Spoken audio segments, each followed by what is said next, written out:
Si ricorda oggi, a 150 anni dalla nascita, la figura di Hardcastle, un uomo che amò Agrigento e che fece tanto per Agrigento. Sì, sicuramente ha fatto tanto, direi tantissimo, ha dato respiro, ha dato bellezza alla Valle dei Templi e ha dato anche opportunità ai viaggiatori e ai visitatori di ammirare le colonne del Tempio di Ercole che a spese sue le ha innalzate, e poi ha fatto diversi scavi, ha cercato anche di aiutare il centro storico della nostra città con interventi abbastanza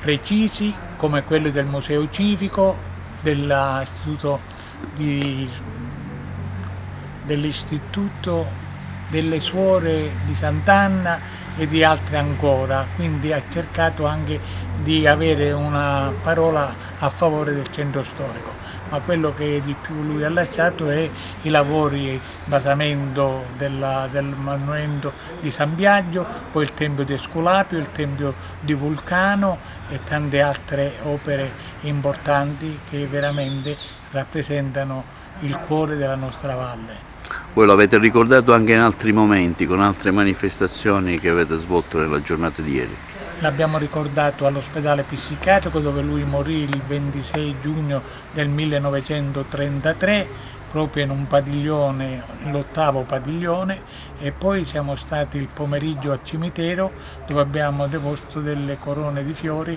in ricordo di questo magnifico capitano. Si ricordano oggi 150 anni dalla nascita di Hardcastle con diverse manifestazioni, anche un convegno e con una figura carismatica ed emblematica per la nostra città. Sicuramente, perché Alessandro Hardcastle è stato colui il quale vide la Valle dei Templi forse così come ora, vide lontano, fu un uomo generoso, fu un uomo che dedicò la sua vita perché la Valle dei Templi diventasse il paradiso che è,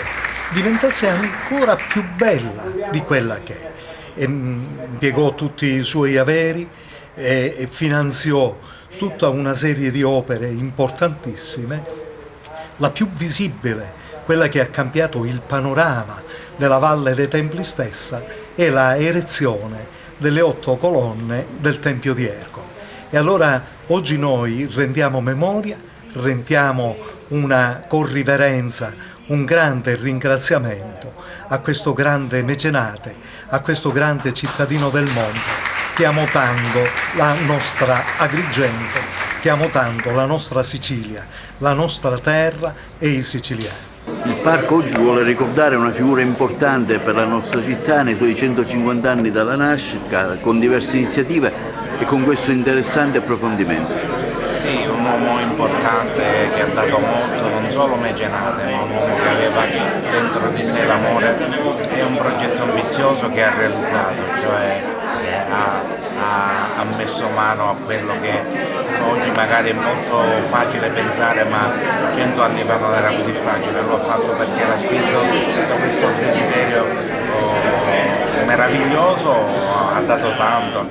non finiremo mai di ringraziarlo, ma non finiremo mai di pensare che persone come lui hanno reso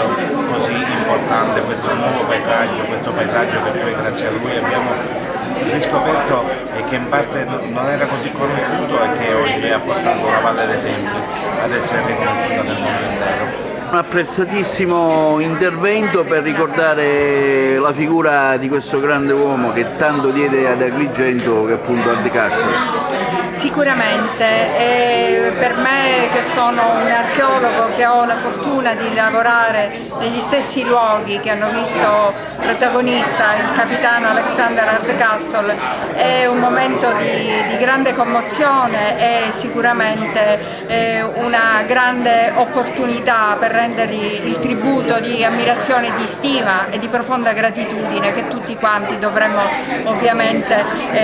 offrirgli. E sicuramente il contributo che ha dato Alexander Hardcastle alla conoscenza della città antica è assolutamente straordinario, e grazie alla generosità incondizionata di Alexander Hardcastle si sono poste le basi per la nascita dell'archeologia